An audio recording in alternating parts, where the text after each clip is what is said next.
तो स्टार्ट करेंगे हम लोग electric current. Now current, the term current, current means flow of anything. Current का मतलब क्या होता है? Current means flow of anything. अगर मैं इस शब्द का, दैट मीन्स द करंट का, अगर मैं आइसोलेटेड मीनिंग अगर लिखूं तो करंट का मतलब होता है फ्लो ऑफ एनीथिंग। ठीक है, यानी कि अगर रास्ते पे काफी सारे बफेलोज है ना, काफी सारी भैंसें अगर रास्ते में जा रही हैं तो I will call them buffalo current, यानी कि फ्लो ऑफ एनीथिंग, चाहे वो फ्लो बफेलो का हो। If there are lot of people going on the road then people current, right? If wind is blowing then wind current. If I will say किसी भी चीज का current, if lot of mosquitoes are going, mosquito current. If lot of electrons are going then electronic current, right? तो इस तरीके से current is flow of anything. आप आगे जो वर्ड एसोसिएट कर दोगे that will become the current.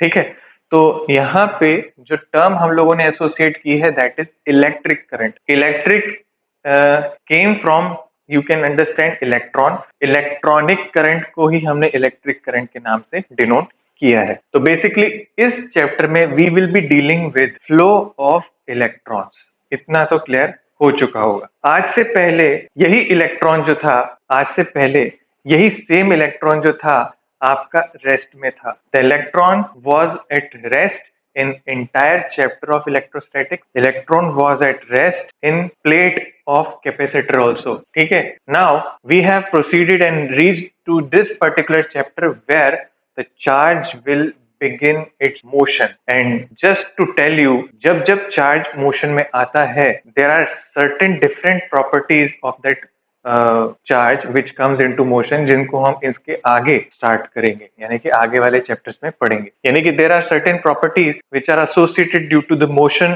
Of charge. हालांकि आप लोग जानते हैं कि इलेक्ट्रॉन जब ऑर्बिट में घूमता है तो there also it produces certain properties. उन प्रॉपर्टीज के बारे में शायद आप ऑलरेडी अवेयर हैं, तो उन्हीं प्रॉपर्टीज को मैं आगे लेके चलूंगा एंड उन पे आगे डिस्कशन करेंगे नेक्स्ट चैप्टर्स के अंदर। But for now let us focus on the motion first of all. अगर ये चार्ज मोशन कर रहा है तो ये मोशन किस तरीके का है उस पर थोड़ा सा हम लोग डिस्कशन करते हैं। फर्स्ट ऑफ ऑल छोटी छोटी बातें जो हैं यहाँ पे हम डिस्कस करके इनको ओवर कर देते हैं फटाफट। Let us just right the definition of electric current.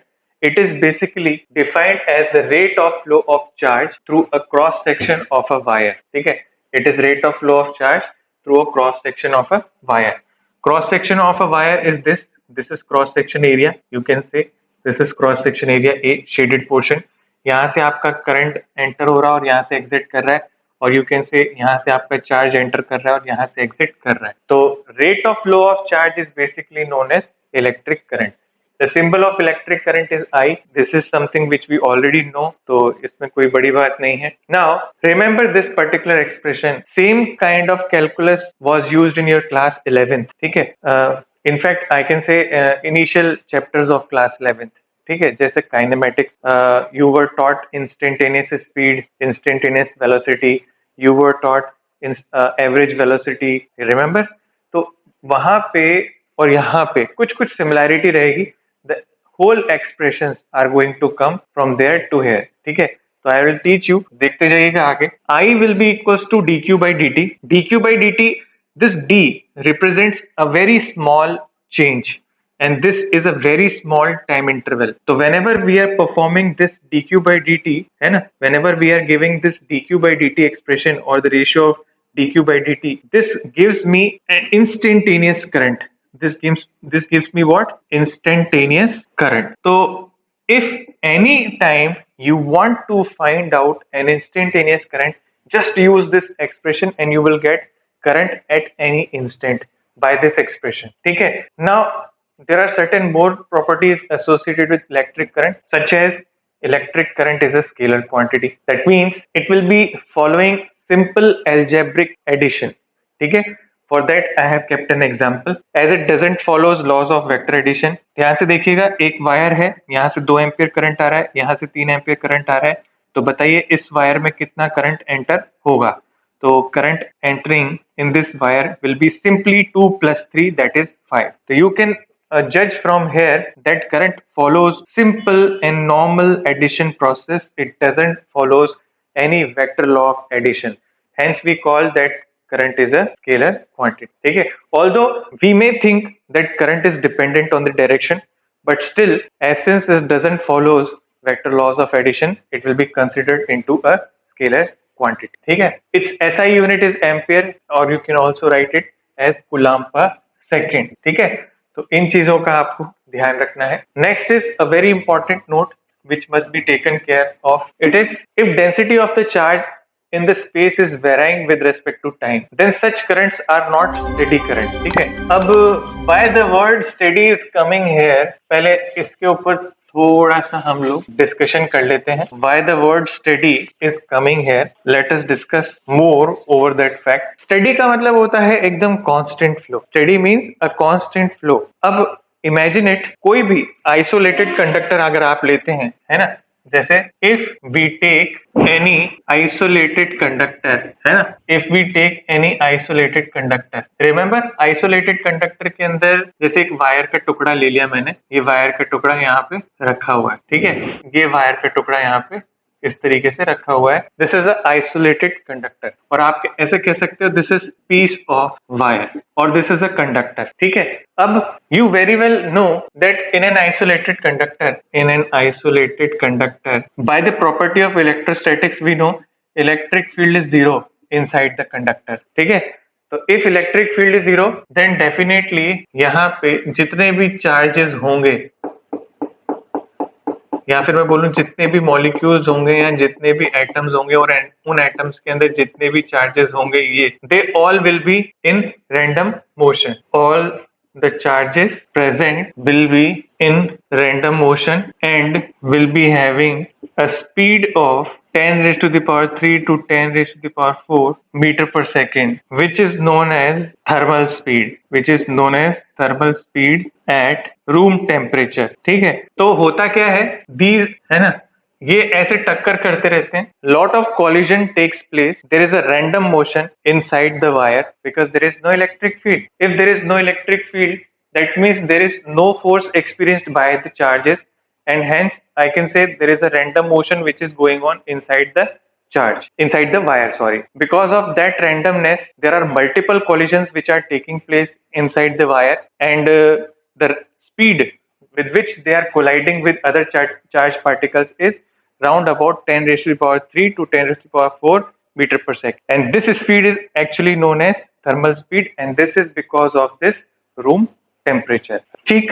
तो रूम टेम्परेचर पे जो है काफी कॉलिजन्स होते हैं एक आइसोलेटेड कंडक्टर के अंदर, बट ऐसा नोटिस किया गया है और ऐसा देखा गया है कि काफी सारे कॉलिजन्स करने के बावजूद जो नेट डिस्प्लेसमेंट होता है, ठीक है, जो नेट डिस्प्लेसमेंट होता है, जैसे ऐसे एग्जांपल कंसिडर कीजिए, एक रूम है, उस रूम के अंदर हम लोगों ने 50 बच्चा लोग, सब लोग इकट्ठे हुए हैं, 50, ठीक है, हॉल है बहुत बड़ा, एंड उन सबको हमने स्केट्स दे दिए हैं. ऐसे स्केट्स हैं जिनमें ऑटोमेटिकली मोटर लगी हुई है, और वो कंटिन्यूसली चलते रहेंगे जब तक कि स्विच ऑफ ना किया जाए. उनको ऑन कर दिया, सब आपस में भिड़ रहे हैं, सब आपस में कोलाइड हो रहे हैं, है ना.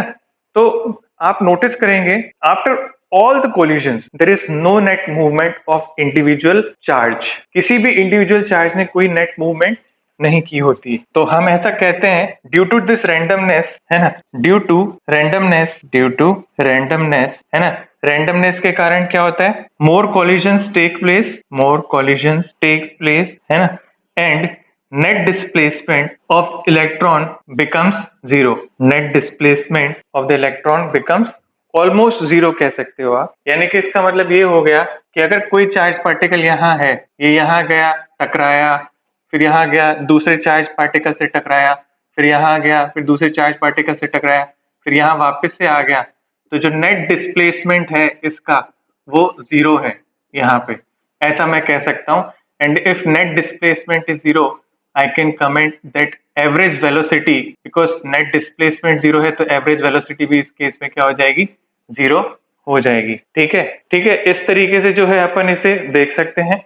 Now we come back on this particular definition, that is, if density of charge in the space is varying with respect to time, then such currents are not steady currents. Focus on it. So we were talking about steady current. If density of charge in the space is varying with respect to time, अगर charge की density कहीं पे ज्यादा कहीं पे कम, अगर इस तरीके से वेरी करेगी, चार्ज की डेंसिटी हर जगह पे अलग अलग होगी, then such currents will not be considered as steady current। And याद रखिएगा हमारे सिलेबस में और हम जो करंट पढ़ने वाले हैं और जिसके ऊपर आगे क्वेश्चंस करेंगे, वो करंट जो है वो एक स्टेडी करंट है। ठीक है, तो स्टेडी करंट के बारे में ही हमें डिस्कशन करना है। तो what is the condition of steady current, पहले उस पर जिक्र कर लेते हैं। स्टेडी करंट वो करंट है जहां पे डेंसिटी के अंदर कोई वेरिएशन नहीं आता, यानी कि the density of the charges will remain constant and that is only possible when d rho by dt becomes zero। So density of charges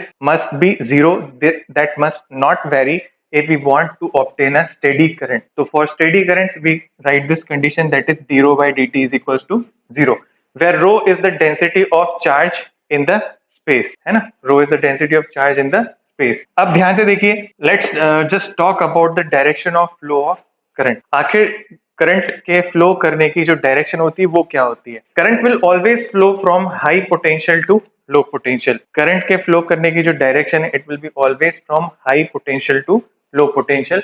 और इनफैक्ट मैं ऐसे भी कह सकता हूँ, अच्छा देखो ध्यान से सोचो, इसी के बाद में एक नीचे एक डायग्राम बनाना, ये जो डायरेक्शन वाला पॉइंट है इसी के बाद में जस्ट नीचे एक डायरेक्शन के बाद में एक डायग्राम बनाओ, वापस से एक वायर बनाओ छोटा सा इस तरीके का। Now this wire is connected by a battery, show this in your copy. ठीक है, there is a battery whose potential is V।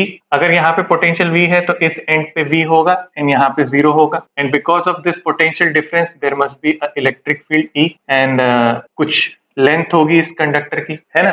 हम जानते हैं जहां पे भी पोटेंशियल डिफरेंस आ जाता है, because of that electric field always comes into action. तो by the help of a battery what I develop is an external electric field. अब आप ध्यान से सोचो, आइसोलेटेड कंडक्टर के अंदर इलेक्ट्रिक फील्ड 0 होता था, बट अगर मैं बाहर से एक एक्सटर्नल इलेक्ट्रिक फील्ड लगा दूं तो क्या मैं कह सकता हूं कि सारा का सारा जो चार्ज अंदर प्रेजेंट है उन सभी के ऊपर फोर्स लगने लग जाएगा, and that force must be equals to Q into E, जो इलेक्ट्रोस्टैटिक्स ने हमें सिखाया। ठीक है, तो इस फोर्स लगने के कारण सारे के सारे चार्ज पार्टिकल जो हैं वो एक ही लाइन में मूवमेंट शुरू कर देते हैं, and this motion contributes into a electric current. ठीक है, तो इससे हमें ये समझ में आता है कि जो डायरेक्शन ऑफ इलेक्ट्रिक करंट होगी वो इस तरीके से यहाँ होगी।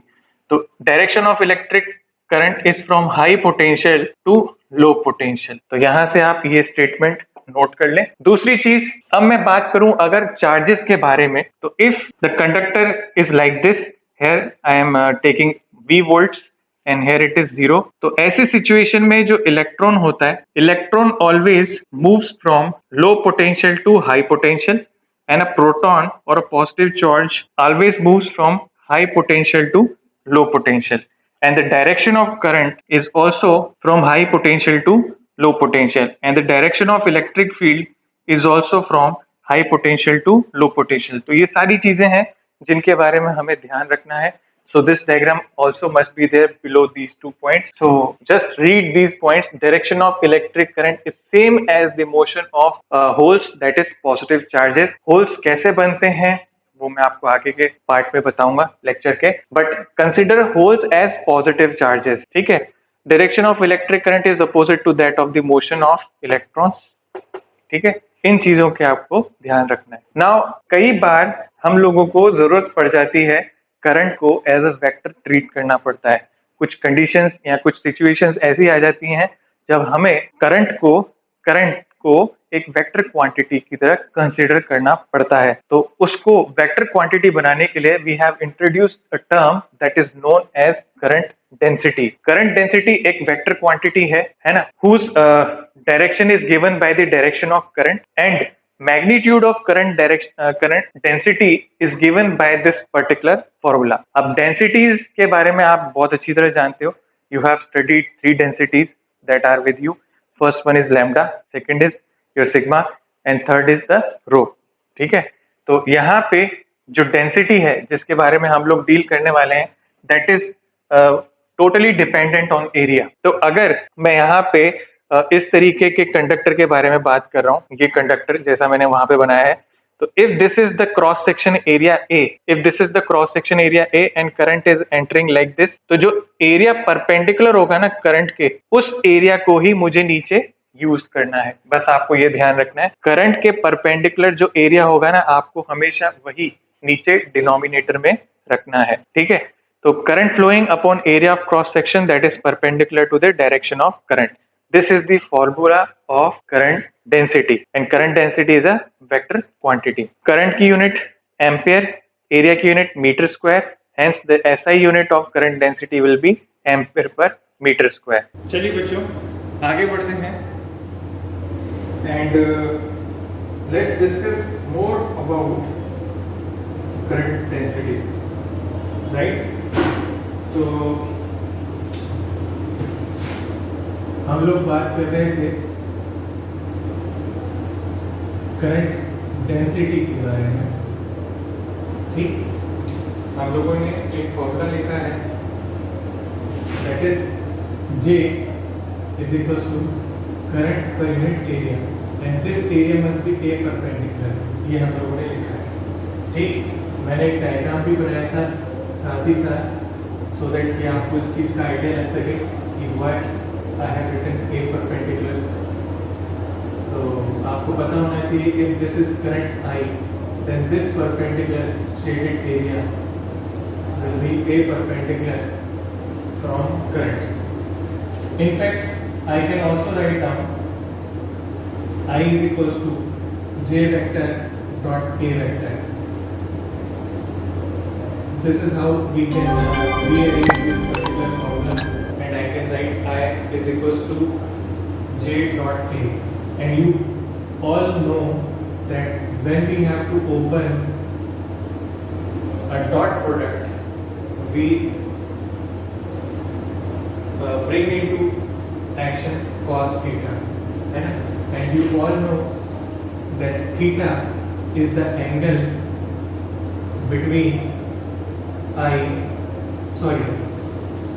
angle between J vector and A vector, ठीक है।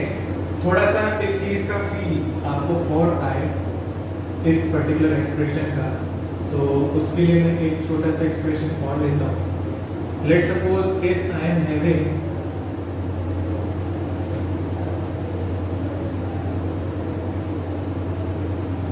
दिस टाइप ऑफ कंडक्टर, है ना, मुझे जो था इस कंडक्टर को यूं कट करना चाहिए था कुछ ऐसे, but what I have done is I have cut this conductor in this form and the angle, मैं दो एक्सिस बनाया था यहाँ पे, है ना, and the angle between these two axis is theta, and it is given to you that this shaded portion is area equal to A, ठीक है, and the direction of current is same as before and this is I. Now write the current density in this situation. Find current density in this diagram. ये question है आप लोगों के लिए, ठीक है। ट्राई टू डू दिस करिए।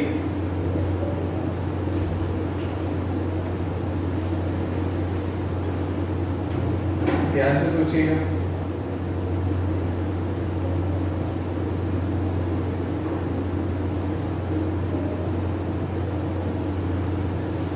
ऐसा सोचते हैं that there is a small triangle, ऐसे सोचो, there is a small triangle, this is the A perpendicular which we need to find, as you can see this is A perpendicular and this is normally A, sorry this is only A, this is A perpendicular which we need to calculate, this is question mark, यहाँ से ये shaded portion पे A ले जा रहा हूँ, यहाँ पे A, and this is angle theta. So can I write cos theta is based upon hypotenuse and in order to find out a perpendicular, I'll write a cos theta, and hence in order to find j, I will write a I upon a cos theta. So this is how I can write the formula for j in this case. तो आपको समझ में आ गया होगा किस तरीके से slant head का भी जो कंपोनेंट है मुझे इस तरीके से लेना है so that the component of area comes out as perpendicular to the flow of current. So stay focused on this particular concept. It is very much important. A perpendicular is that component of area of cross section which is perpendicular to the flow of current. मैं बार बार repeat कर रहा हूँ इसलिए इसके पीछे कोई important significance होगा, तो कीप इन माइंड. अब क्या होता है, before we proceed to Ohm's law, है ना, आखिर ये सारी स्टोरी क्या है उसके ऊपर हमें अब डिस्कशन करना है. दैट मीन्स कि आज का जो लेक्चर है वो आपको ओम्स लॉ तक लेके चला जाएगा, and together also we can find out the value of resistance, what is the significance of resistance, resistivity, वो सब चीज़ें हम लोग आज ही के लेक्चर में कर पाएंगे. But before we begin with that proof, मैं चाहता हूँ कि कुछ चीज़ें मैं पहले आपके साथ में यहाँ पे डिस्कस कर लूँ. दोज थिंग्स आर, सपोज, है ना, लेट्स डू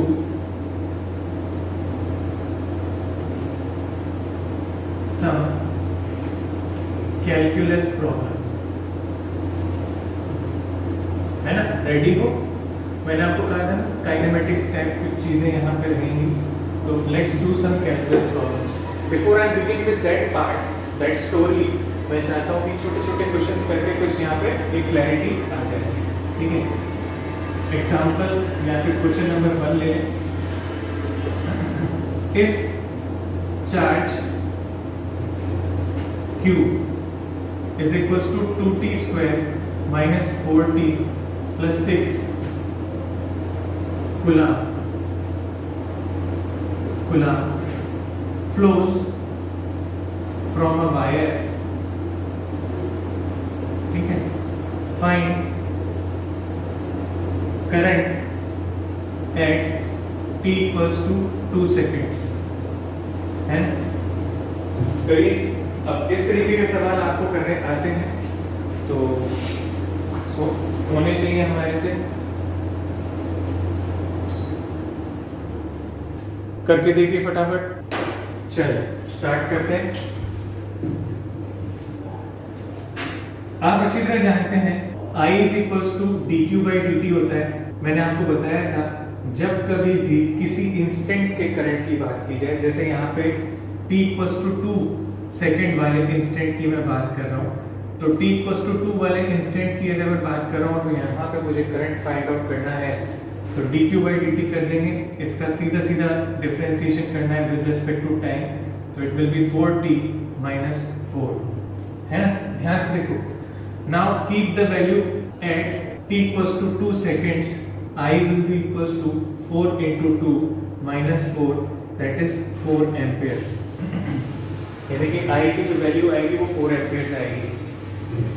इसी क्वेश्चन में अगर मैं आपसे पूछता हूँ find the value of current at t equals to 0, तो आप ध्यान से देखिए t इक्वल्स टू 0 होते ही I की वैल्यू आपकी -4 एम्पियर्स आ जाती है. यानी कि यहाँ पे बहुत इंपॉर्टेंट चीज, बहुत इंपॉर्टेंट लेसन आपको सीखना है, वो ये है hashtag value of current is becoming 0 at t equals to 1 second. जरा ध्यान से इस एक्सप्रेशन को देखो. जब मैं 4t minus 4 को 0 करूंगा, यानी कि मैं करंट को 0 करूंगा, तो मुझे टाइम जो मिल रहा है वो 1 सेकेंड मिल रहा है. यानी कि मैं ये कह सकता हूँ कि फॉर t greater than 1, जैसे कि 2 second, 3 second, 4 second, the value of current will be greater than 0. Value of current will be greater than 0. But for t less than 1 यानी कि 1 से छोटी अगर टाइम की वैल्यू मैं यहाँ लूँ, यानी कि 0 से 1 के बीच में लूँ, तो आप देख सकते हो करंट की वैल्यू विल बी नेगेटिव। तो यहाँ पे ध्यान से देखना, ऐसे सिचुएशन में काफ़ी ट्रिकी प्रॉब्लम्स डेवलप होती हैं जिनके बारे में मैं आपको आगे बताऊंगा। बट फिलहाल आप सिर्फ इस चीज़ पे इतना हाई अलर्ट रखें कि कैसे जो है t इक्वल टू 0 पे नेगेटिव वैल्यू आई और कैसे जो है t इक्वल टू 2 पे positive value I. It occurred because at t equal to 1 the current was becoming 0। ठीक है, तो इसके बारे में फिर बाद में बात करेंगे। इसका मतलब कहीं ना कहीं ऐसा है कि 1 सेकंड पे करंट की डायरेक्शन जो है स्विच होने वाली है, यानी कि चेंज होने वाली है करंट की डायरेक्शन। ठीक है, तो आगे बढ़ता हूँ, अगला एक्सप्रेशन देखते हैं। Question number 2, if q is equal to 5t square plus 6t minus 8, है ना, coulomb, then find average current in first 4 seconds. Find average current in first 4 seconds. Average current find out करें first 4 seconds के अंदर। Average current याद है क्या आपको? अभी तक याद है average current का क्या फॉर्मूला था? ध्यान से देखो, I average solution का फॉर्मूला था delta Q upon delta T। ठीक है, तो डेल्टा Q में हमें क्या डालना होता है, Q final minus Q initial upon, आपको याद हो तो T final minus T initial. तो I एवरेज मैं यहाँ से कैलकुलेट कर लूँगा। ध्यान से देखो, Q फाइनल यानी कि कितने टाइम पे फाइंड आउट करना है, एट T इक्वल्स टू 4 पे। तो Q फाइनल की वैल्यू होगी 5 इंटू 4 का स्क्वायर प्लस 6 इंटू 4 माइनस 8, है ना। Q इनिशियल कब होगी, एट T इक्वल टू 0 होगी, तो Q इनिशियल की वैल्यू होगी 5 into 0 square plus 6 into 0 minus 8। तो जब मैं इन दोनों को सब्ट्रैक्ट करूंगा, तो ये वाली टर्म कैंसिल हो जाएंगी एंड सीधे आपका जो डेल्टा Q आएगा यहाँ पे वो आएगा 16 इंटू 5 दैट इज 80 प्लस 24, 6 4 24, है ना। तो I एवरेज का वैल्यू होता है delta Q by delta T। तो मैं यहाँ लिख सकता हूँ 104 upon only 4 because 4 minus 0 is delta T। तो ध्यान से देखोगे आप, it is 52 upon 2 that is 26, है ना। तो 26 ampere is the average current in first 4 seconds. इस तरीके से जो है हम एवरेज करंट फाइंड आउट कर सकते हैं। अब एवरेज करंट फाइंड आउट करने का एक और फॉर्मूला होता है, ध्यान से देखना। if I is equals to t plus 3 amperes, ठीक, find average current in first 4 second। ठीक है, अगर इस बार हमें I as a function of time दे दिया, यानी कि करंट की वैल्यू दे दी, करंट दे दिया हमें as a function of time, तो इस सिचुएशन में कैसे डील करेंगे हम, ध्यान से देखो, है ना। तो मैं याद दिला दूं, I एवरेज का जो फॉर्मूला है वो है delta Q by delta T। अगर आपको याद हो तो इसी डेल्टा Q को या फिर इस एक्सप्रेशन को I is equals to dQ by dt को मैं क्रॉस मल्टीप्लाई करके dQ को इंटीग्रल ऑफ I dt लिख सकता हूँ। तो अगर इधर इंटीग्रेट करूँगा तो this will become delta Q and it will B I dt, है ना। तो यहाँ पे मैंने लिखा integral I dt upon delta T को इंटीग्रल dt लिखा। टाइम 0 to 4 है, 0 to 4 यहाँ पे भी है। तो इंटीग्रेट करते वक्त I average is equal to integral of t plus 3 into d t upon integral d t 0 से लेकर 4, 0 से लेकर 4 integral t d t plus integral 3 d t upon only d t 0 to 4, 0 to 4, 0 to 4, ठीक है। T square by 2 यहाँ का expression है plus 3t यहाँ का एक्सप्रेशन है। Overall the limit is 0 to 4 upon नीचे जो t बनेगा उसकी लिमिट 0 to 4। जब आप 4 सब्स्टिट्यूट करोगे it will B 16 by 2 plus 3 4s are 12 and 0 substitute करके तो 0 मिलेगा ही, तो -0 upon 4 - 0 is 4। This is 8 plus 12 that is 20/4 that is 5 ampere. यानी कि एवरेज करंट जो फर्स्ट 4 सेकंड्स का हमारे को इस क्वेश्चन के लिए मिला इट इज 5 एम्पियर्स। ठीक है, ध्यान से देखिएगा, it is quite easy thing. और वही काइनेमेटिक्स के लॉजिक्स के ऊपर ही सब कुछ ओरिजिनेट हो रहा है। अब आते हैं फॉर्मूलाज के ऊपर थोड़ा सा और फोकस करते हैं, क्योंकि जहां कैलकुलस आ रहा है ना बच्चों, पक्की बात है वहां पे और भी मैथ्स मैं यूज कर सकता हूं, तो मैथ्स किसी भी फॉर्म में यहाँ पे आ सकती है। ठीक है, तो फिलहाल मैं मैथ में ज्यादा नहीं जा रहा हूँ, बट मैं सिर्फ छोटी सी बात आप लोगों के साथ शेयर करना चाह रहा हूँ यहाँ पे। वो ये है कि if I am totally focused on this formula, ठीक है, कैलकुलस वाला दिस फॉर्मूला, तो do remember in graph of Q versus time, that is इस तरीके का अगर मैंने कोई ग्राफ बनाया where charge is on the y axis and time on in x axis, and if I have two graphs A and B and they both are linear because you can see dq by dt is basically slope of qt graph, है ना। तो मैंने slope इसी तरीके से यहाँ पे रखी है। If anybody ask you find relation between current A and current B, तो मेरे ख्याल से आप सभी को बहुत आराम से यहाँ पे दिखेगा, if this is theta A angle and this is theta B angle, then slope of A is greater than slope of B, and hence I can say current of A will be greater than current of B। ठीक है, तो ये चीज आपको समझ में आनी चाहिए, this is quite very important, तो मेक अ नोट।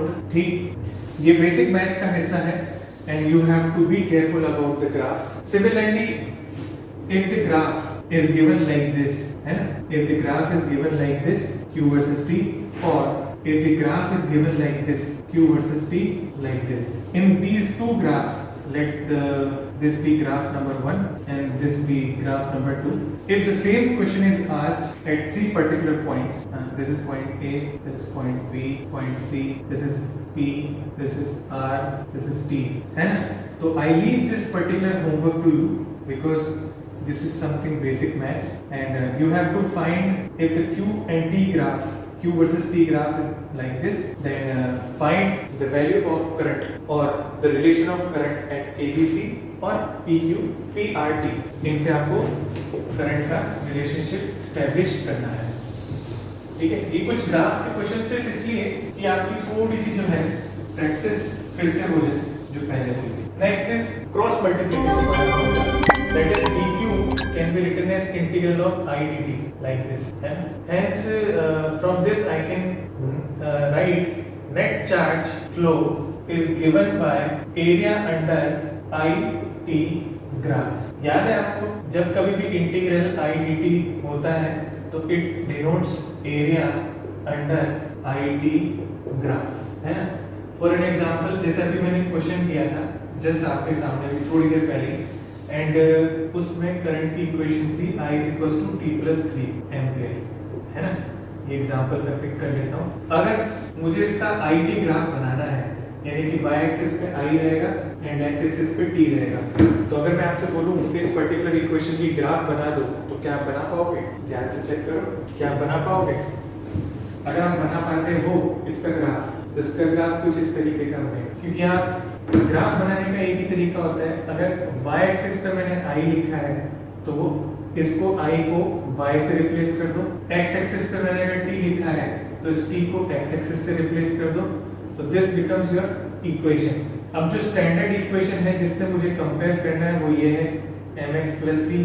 तो m की वैल्यू मुझे साफ साफ यहाँ पे 1 दिख रही है, यानी कि tan थीटा मुझको यहाँ पे 1 दिख रहा है, यानी कि थीटा मुझे 45 दिख रहा है। c की वैल्यू कंपेयर करते ही 3 दिख रही है, c की वैल्यू 3 दिखते ही दिस पॉइंट विल बी 0,3, क्योंकि c is basically y intercept. c क्या होता है? बेसिकली y इंटरसेप्ट, है ना। तो y पे ए लाइन कहाँ कट करेगी, c आपको ये बता देता है। अब मुझसे पूछा था एवरेज करंट बताइए 0 से लेकर 4 सेकंड्स के लिए, तो मैं यहाँ पे एक 4 सेकंड्स के टाइम इंटरवल पे एक डॉटेड लाइन बना के यहाँ पे I की वैल्यू फाइंड आउट करने की कोशिश करता हूँ। What will be the I at this point, ठीक है। अगर मुझे I मिल गया तो इस शेडेड पोर्शन का एरिया निकालते ही मुझे क्या मिल जाएगा, इस जगह का डेल्टा क्यू मिल जाएगा। एंड फिर उसके बाद एवरेज निकालना बहुत आसान है। तो मैंने क्या किया, at t equals to 4 seconds I की वैल्यू निकाली, तो इट विल बी 7 एम्पियर। ध्यान से देखो, तो ये रीडिंग जो है यहाँ पे 7 एम्पियर की आ गई। देखा? तो इसका एरिया ध्यान से देखो, क्या ये आपको ट्रेपीजियम दिख रहा है? ट्रेपीजियम का फॉर्मूला क्या होता है, delta Q is equal to area is equal to integral I d t, and it is equal to half into sum of parallel sides, यानी कि दिस 3 प्लस 7 यानी कि 10 into distance between them into 4। तो 2 से ये 2 बार कटा, आंसर कितना है 20 कूलम, है ना। अब आई एवरेज का हमारा फॉर्मूला क्या था, delta Q by delta T, delta Q 20 है, डेल्टा टी कितना है 4 यानी कि 5 एम्पियर, सेम आंसर। तो अब आप खुद डिसाइड कीजिए, अगर मुझे बेसिक मैथ्स आती हो तो कितना आसान हो जाएगा मेरे लिए क्वेश्चंस को दूसरे नजरिए से देखना, है ना। तो इसीलिए मुझे लगा कि वो वाला पार्ट शुरू करने से पहले ये कुछ पार्ट आपका बिल्ड होना बहुत जरूरी है। तो थोड़ा सा ध्यान दें इस चीज को, इसको फोकस करें, बहुत काम का है ये, ठीक। इसी तरीके से एक यहाँ पे एक और क्वेश्चन आया था, है ना, मैं वो भी यहाँ पे लेना चाहूंगा। जैसे सपोज एक क्वेश्चन यहाँ पे आया था जिसमें आई की वैल्यू थी, कौन सा क्वेश्चन हो गया ये, थर्ड आई गेस, है ना। तो मैं लेता हूँ इस बार आई की value modulus of t minus 2 ampere, modulus of t minus 2 ampere, find average current in first 4 seconds, ठीक है। अब इस तरीके के क्वेश्चन भी होते हैं, इसमें मॉडुलस दे रखा होता है आप, ठीक है। तो अब आप कैसे करेंगे, इसको जरा ट्राई कीजिएगा, ठीक है। I am keeping this for you, जल्दी से ट्राई कीजिए, सिर्फ थॉट प्रोसेस बनाइए, किस तरीके से करेंगे। चलो देखते हैं। 2 चीजें पूछी जाती हैं, काफी देर से हम लोग जो है एवरेज करंट फाइंड आउट कर रहे हैं। तो कई बार आपसे ये भी पूछा जा सकता है कि find the total charge flown in 4 second, है ना, यानी कि 4 सेकेंड के वक्त में कितना चार्ज फ्लो हो चुका है, ये भी बता सकते हैं आप इस तरीके से। तो आई की जगह पहले तो मैंने लिखा dq by dt, है ना। अब यहाँ से मुझे पता चल रहा है कि पहले तो मैं इसको ऐसे लिख देता हूँ, ये एक्सप्रेशन ऐसा हो गया, इसकी 2 लेग्स बन जाएंगी। एक बन जाएगा when t is greater than 0, तो i is greater than 0, in that scenario dq की वैल्यू आपकी हो जाएगी integral of t minus 2 into dt, and आपकी लिमिट चली जाएगी 0 से लेकर 2 तक। यहाँ पे मैं कैटेगरी एस्टैब्लिश कर दूं, when t is greater than 2, है ना। तो t i का एक्सप्रेशन पॉजिटिव होगा, when t is from 0 to 2, I can say your current will be less than 0, and hence dq will be integral of 2 minus t dt। यहाँ पे modulus से बाहर निकलते ही माइनस का साइन ऐड हो जाएगा, बिकॉज करंट लेस देन 0 है, and ये कब से कब तक है, 2 से लेकर 4 तक के लिए। शायद मैंने कुछ गड़बड़ कर दिया, यहाँ पे आना चाहिए था 2 से 4, मैं इसको यहाँ शिफ्ट कर देता हूँ। Wait, don't write infinite. 0 से 2 सेकंड के लिए current will be less than 0, dq will be into dt 0 से 2। फिर t ग्रेटर देन 2 के लिए i greater than 0, dq will be t minus 2 dt 2 से लेकर 4। यहाँ मैं ऐसे भी लिख सकता हूँ 2 to 4, ठीक है। अब अगर मुझे नेट dq निकालना है तो आपको इन दोनों को ऐड करना पड़ेगा। तो एक्सप्रेशंस कुछ इस तरीके की बनेंगे, dt प्लस इस तरीके से। अब आप इसको सिर्फ इंटीग्रेट कर दें तो कितना आएगा, 2t minus T square by 2, 0 से लेकर 2 तक, plus T square by 2 minus 2t, expression 2 से 4, ठीक है। अब 4 minus 4 by 2 2 plus 16 by 2 8 minus 8। ध्यान से देखो, 16 बाई 2 8 माइनस 8, 3 0, ठीक है। 4 माइनस 2, तो सिर्फ और सिर्फ 2 कूलम का जो चार्ज है वो यहाँ पे फ्लो होता हुआ पाया गया। तो अगर आई एवरेज निकालूं तो 2 बाय टाइम कितना लिया अपन ने, 4 सेकेंड का, 1/2 यानी कि 0.5 एम्पियर इसका एवरेज करंट होगा, ठीक है। तो इस तरीके से जो है क्वेश्चंस के अंदर एक और मोड आता है जो मैं बता रहा था आपको, मॉड्यूलस का मीनिंग क्या होता है।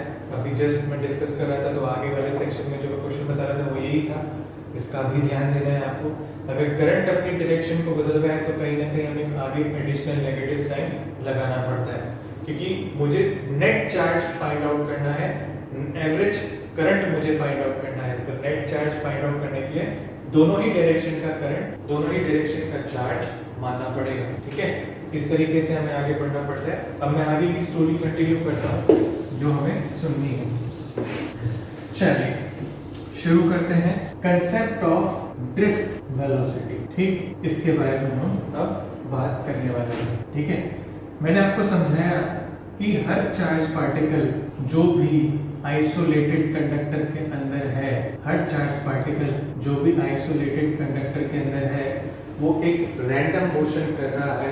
And because of that random motion उसकी जो स्पीड है that is thermal speed which is at that particular temperature, वो 10 की पावर 3 से 10 की पावर 4 मीटर पर सेकेंड के आसपास। ठीक है, अब ऐसी रैंडमनेस के अंदर जब वो चार्ज पार्टिकल्स आपस में एक दूसरे से टकराते हैं तो ऐसा देखा गया है कि उनका नेट डिस्प्लेसमेंट जीरो हो जाता है। एंड नेट डिस्प्लेसमेंट जीरो हो जाने के कारण उनका नेट करंट भी जीरो हो जाता है। ठीक है, तो विदाउट बैटरी ये लिख चुके हो अच्छा, और electric field isolated conductor has electric field zero, hence collisions take place and net displacement of charge particles becomes zero, hence we say current is also zero। ठीक है, ऐसा हम लोग बोलते हैं फॉर एन आइसोलेटेड कंडक्टर। ठीक है, अब आपको फिर ये भी सिखाया कि अगर किसी कंडक्टर के अक्रॉस मैं अगर बैटरी कनेक्ट कर दूं, है ना, अगर किसी कंडक्टर के अक्रॉस मैं अगर बैटरी कनेक्ट कर दूं, इसी कंडक्टर के अक्रॉस अगर मैं बैटरी कनेक्ट कर दूं तो एक इलेक्ट्रिक फील्ड लग जाता है। ठीक है, ध्यान दीजिएगा, मैंने आपको पहले भी बताया, सपोज कि अगर ये इलेक्ट्रॉन है, ये गया अगले इलेक्ट्रॉन के पास, यहाँ पे टक्कर खाता है, यहाँ एक और इलेक्ट्रॉन मिलता है, यानी वापस अपनी ओरिजिनल लोकेशन पे लौट के आ जाता है। तो जब ये अपनी ओरिजिनल लोकेशन पे लौट के आ जाता है ना, तो ऐसे में मैं कहता हूँ कि net S net which is S1, S2 and S3, तीनों का सम S1 plus S2 plus S3, ये डिस्प्लेसमेंट है ना, डिस्प्लेसमेंट्स बिटवीन द कॉन्सेक्यूटिव कॉलिजंस, है ना, तो इन सभी का सम कितना हो जाता है? Zero. And if S net becomes zero then the average also becomes zero, because इसका फॉर्मूला ही होता है S net upon total time zero. तो इस वजह से जो है इनिशियली एवरेज वेलोसिटी जो है इनकी क्या होगी? जीरो कंसीडर की जाएगी इनिशियली। बट देन जैसे ही हमने इलेक्ट्रिक फील्ड लगाया, तो if we are discussing about electrons, then पक्की बात है जितने भी इलेक्ट्रॉन यहाँ पे आवारा थे, वो सारे के सारे इलेक्ट्रॉन्स जो है उन सभी के ऊपर क्या लग गया? एक फोर्स लग गया।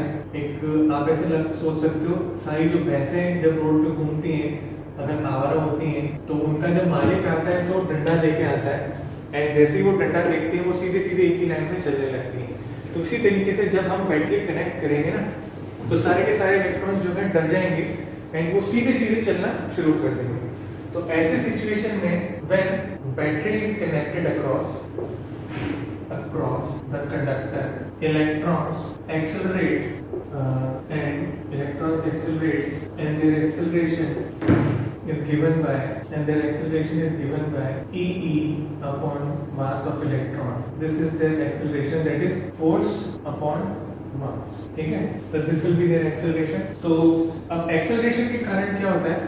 ऐसा देखा गया, जैसे ही एक्सेलरेशन आया ना, तो चार्ज पार्टिकल्स स्पीड से भागने लगे, यानी कि उनकी स्पीड बढ़ गई, पहले से काफी कंपैरेटिवली उनकी स्पीड बढ़ गई।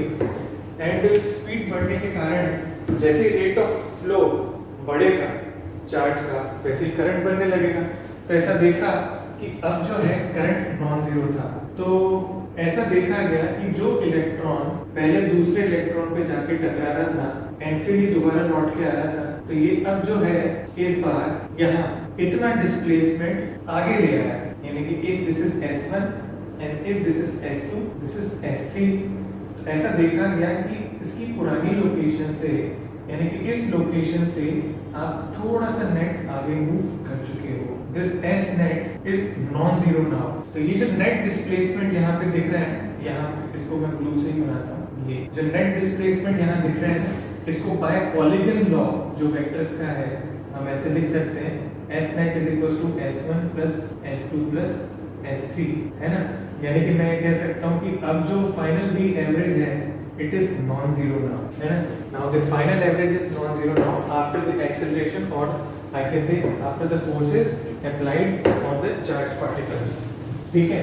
तो अब ऐसा एक इलेक्ट्रॉन नहीं होगा, ऐसे काफी सारे इलेक्ट्रॉन्स होंगे जो कि किसी भी कंडक्टर के अंदर मौजूद होंगे। कोई भी कंडक्टर जो होता है आप अच्छी तरह जानते हो, फॉर एनी मटेरियल, चाहे मैं कॉपर की बात करूं, चाहे मैं आयरन की बात करूं, चाहे मैं किसी भी मटेरियल की बात करूं, you understand and you know how to calculate number of moles, and from number of moles you can easily calculate number of molecules, and once you get number of molecules you can get number of charges present in that also. तो ऐसा नहीं है कि कुछ ही electrons है, there are n number of electrons which are undergoing the same process, ठीक है।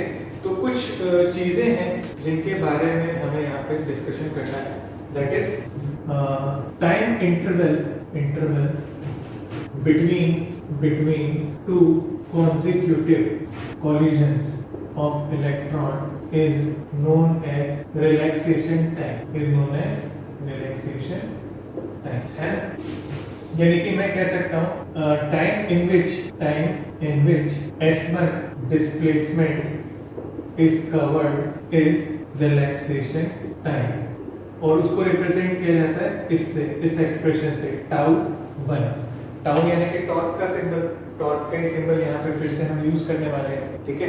Now एक और इम्पोर्टेंट पॉइंट, ये सारी चीजें जो है कहानी का हिस्सा है, कुछ खास बातें हैं जिनका आपको सिर्फ स्टार मार्क करके जो है लिखते जाना, गोल्डन की पॉइंट्स की तरह। During that time a charged particle can speed up itself, है ना। During that time the charged particle can speed up itself because it is undergoing a force। तो जितना टाइम कोलिजन के बाद उसको मिलेगा उतने टाइम के अंदर वो अपनी स्पीड को बढ़ा लेगा by v is equals to u plus at। इस एक्सप्रेशन से वो अपने आप को, अपनी स्पीड को बढ़ा लेगा। अगर मैं फाइनल स्पीड की बात करूं तो इनिशियल, खैर अभी हम लोग उसके बारे में नहीं चलते, हम लोग सिर्फ इस एक्सप्रेशन को फोकस करके समझ सकते हैं कि अगर मैं कुछ टाइम दूंगा तो कुछ ना कुछ एक्सेलरेशन की वजह से फाइनल स्पीड बढ़ जाएगी, ये तय है, ठीक है।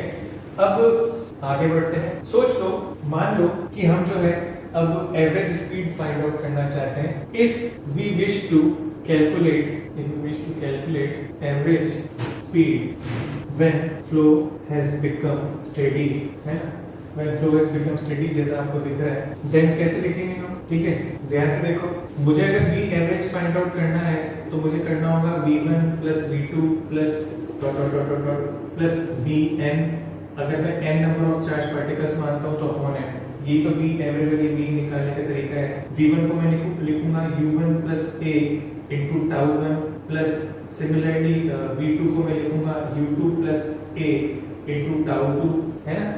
ए इसीलिए मैं सेम ले रहा हूँ क्योंकि इलेक्ट्रॉन एक ही जैसा रहेंगे, इलेक्ट्रिक फील्ड एक ही जैसा रहेगा, मास सभी का एक ही जैसा रहेगा, and finally UN plus A into tau n, है ना, अपॉन n। अब आप इसमें से जो है सारे अगर U एक तरफ कर लेते हो, है ना, ध्यान से देखना, अगर अपन इसमें से सारे U एक तरफ कर लेते हैं तो मैं ऐसे लिख सकता हूँ U1 plus U2 plus plus plus plus plus UN तक and whole expression divided by n, ठीक है।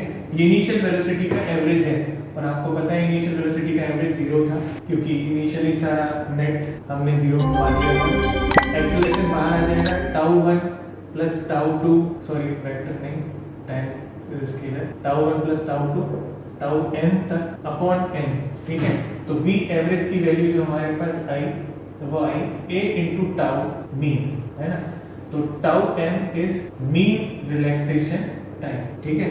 इस चीज का ध्यान रहे। अब अगर V एवरेज का ही जो है दूसरा नाम जो है वो है ड्रिफ्ट वेलोसिटी, तो इसी को हम लिखते हैं V average is equals to E into E upon m।